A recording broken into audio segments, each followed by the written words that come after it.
My name is Dr. Ryan Denney, and I'm a licensed psychologist here at Connections.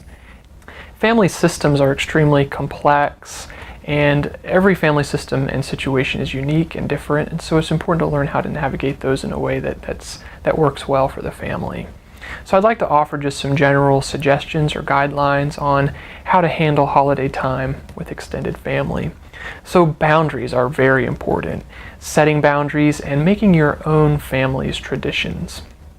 Your own core family, your own nuclear family, setting your traditions and putting boundaries around that so that you can have good quality family time together. It's important to express to family members what you want and what you need. Sometimes extended family wants us to spend more time with them than we would like to or that we need to, and so it's important to have good boundaries around that. As you set boundaries, be flexible, be kind, be loving, but also be clear, direct, and honest. Another important thing to do to make holiday time good is to beware of the guilt monster. So sometimes some family members or even parents will try to use guilt to get us to do the things they want us to do. And it's important to not allow that to happen. The basic threat of guilt is if you don't do what I want, I'm going to feel hurt, and that'll be your fault. And we just need to remember not to fall into that trap or to make other people's emotions our fault ever.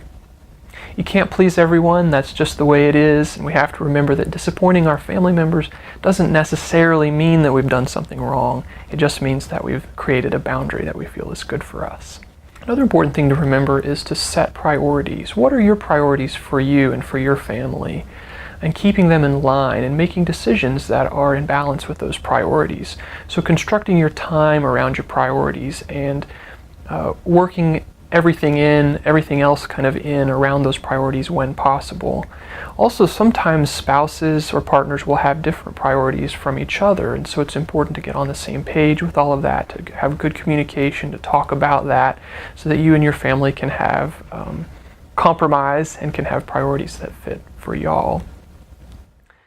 Another important thing to remember to make family holidays work is just to keep smiling. Just do your best to make it a positive time. Sometimes we just have to grin and bear it. Sometimes we have to be around people that we don't really like very much, and that's just the way it is, and it's okay. We want to avoid arguing or brooding or making others miserable with our attitude.